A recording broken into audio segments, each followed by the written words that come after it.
Warning, you might find the content herein disturbing, but the truth must be revealed. Our programs offer many languages. Please visit suprememastertv.com/schedule. Nos programmes offrent plusieurs langues. Veuillez visiter suprememastertv.com/schedule. Nuestros programas ofrecen varios idiomas. Visiten suprememastertv.com/schedule. I nostri programmi sono offerti in molte lingue. Consultate suprememastertv.com/schedule.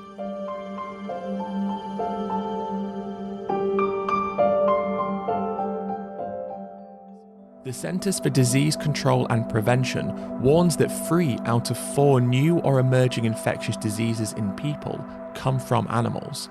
And the World Health Organization, the Food and Agricultural Organization of the United Nations, and World Organization for Animal Health have previously stated that increased demand for animal protein is one of the main risk factors of a pandemic.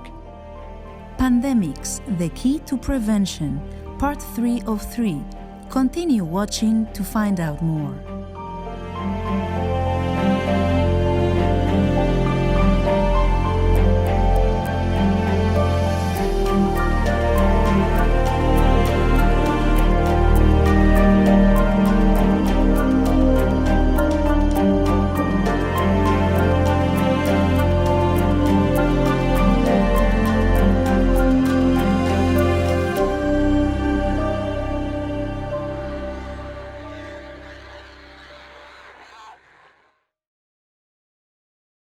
Greetings, noble viewers. My name is Melvin. The people of the United States Virgin Islands wish that your life will be filled with joy and peace. May the divine bless you for all your kind deeds.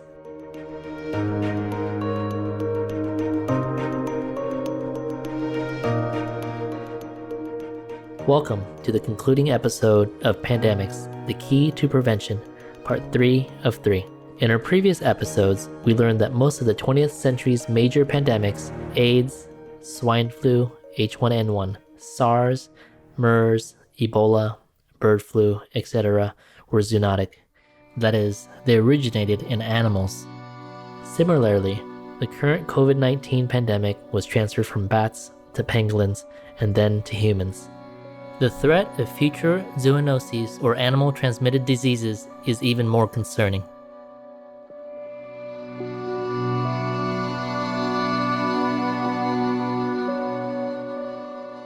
Since 1960, the Earth's population has more than doubled, but during that same period, meat production has increased by approximately 500%, meaning that humans are eating more meat than ever before. Currently, over 72 billion land animals are slaughtered for human consumption every year, and what's even more troubling is that many of these animals were raised on factory farms.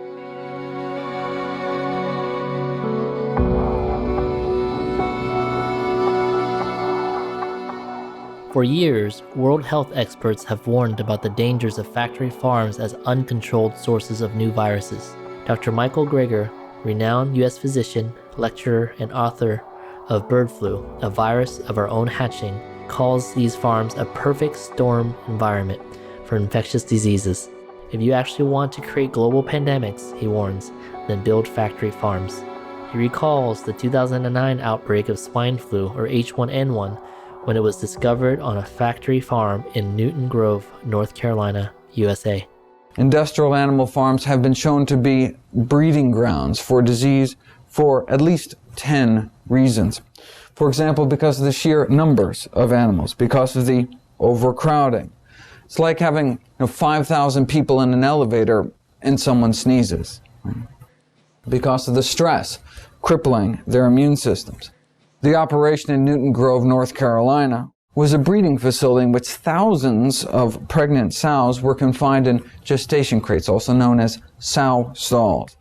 These are veal crate-like barren metal cages about 2 feet wide. These highly intelligent social animals essentially kept in a box. Week after week, month after month, for nearly their entire lives, they can develop crippling joint deformities, lameness.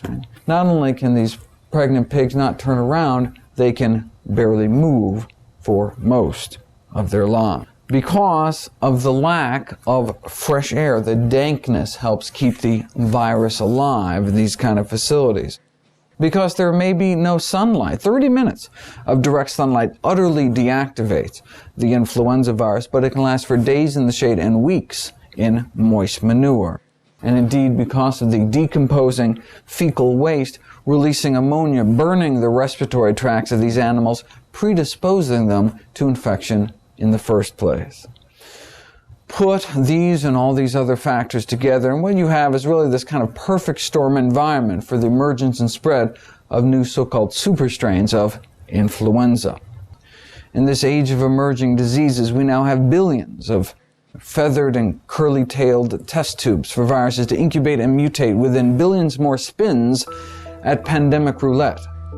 World organizations recognize the need for international regulation of the livestock animals industry. The United Nations Food and Agriculture Organization, FAO, states that as a global community, we must start applying the appropriate animal health policies and programs in order to safeguard public health and ensure food safety.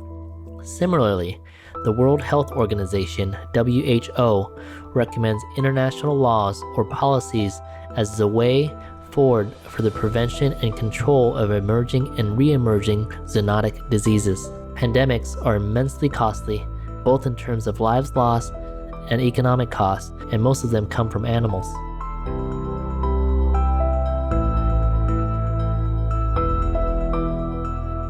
Raising livestock animals and meat consumption are also the major causes of climate change, deforestation, pollution, and loss of wildlife. Given these massive costs, what kind of laws do we need to enact? Ed Winters, aka Earthling Ed, is a vegan educator from London, England. In his YouTube video, Coronavirus, How Did It Really Start and How Do We Stop It Again?, he explains that meat consumption has been the root cause of many of the world's deadliest diseases. As such, eating meat can no longer be considered a personal choice.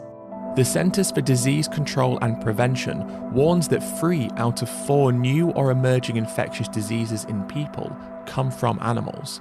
And the World Health Organization, the Food and Agricultural Organization of the United Nations, and World Organization for Animal Health have previously stated that increased demand for animal protein is one of the main risk factors of a pandemic. How can we claim that exploiting animals is a personal choice when doing so not only kills trillions of non-human animals, but in turn increases our risk of pandemics? If COVID-19 can teach us anything, it must be that in the blink of an eye, everything can change. And we must ensure that when it dissipates, we do not go back to business as usual. As long as we exploit others, we increase our risk of these things happening again. How many more have to die? How many more viruses does there need to be? How many more need to suffer? And at what point does enough become enough? Let us use this crisis to learn from our mistakes. Let us learn to treat everyone who lives here with respect, and to also respect the planet itself. We'll take a moment now to listen to an important message, and we'll return shortly. Please stay tuned to Supreme Master Television.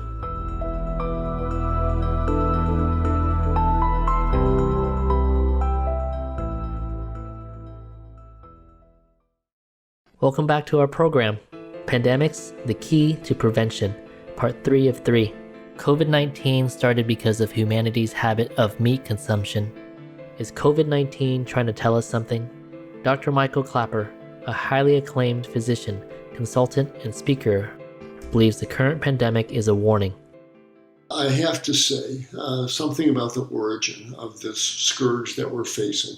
This was not a random event. It has to do with the confinement and slaughter and eating of animals. We are plant-eating creatures, and we repeatedly seem to violate that natural reality. And this is a message from the animals, another message. And so the bats are telling us, the pangolins are telling us, the pigs are telling us, the cows are telling us, stop eating us. We're not your food. And if you confine us and eat us, you're violating natural law, and it's going to come back on you. And that's really what this coronavirus is really all about.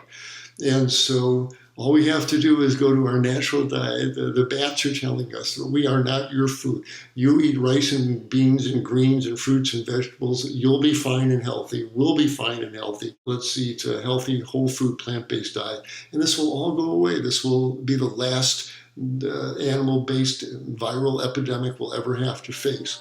And that's the real message. For more than 3 decades, Supreme Master Ching Hai has been reminding us about the bad karma we incur from eating meat and the need to adopt to the compassionate, plant-based lifestyle. The current situation is so critical that in March 2020, Master sent an urgent message to all world leaders and governments. The world is burning, threatened to get worse any moment. Humans and animals perishing at an alarming rate. Heavens and earth are plaguing us with ever new, more strange diseases. Destructive signs are evident everywhere. Warning signs are amber and obvious around our world. Our climate is accelerating. Animal racing, fish, egg, milk industry, etc., anything to do with animals, are the worst producers of lethal methane gas, which heats up our planet. So, stopping these brutal, murderous businesses is the fastest way to cool our earth. You have the power to stop all this. You have the privilege to implement vegan law.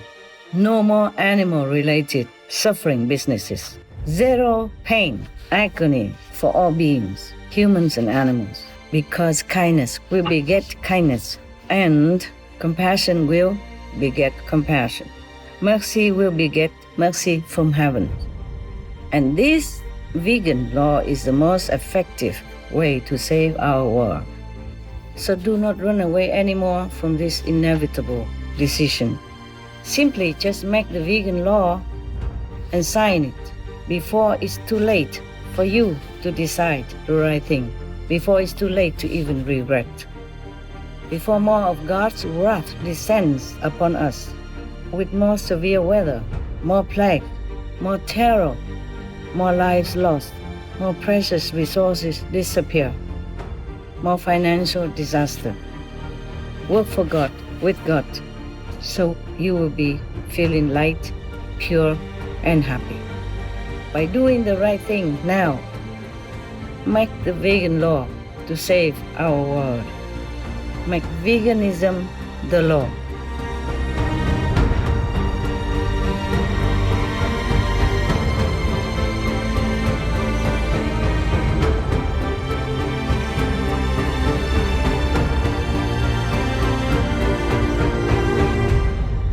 Many thanks, Supreme Master Ching Hai, for your clear guidance and direction.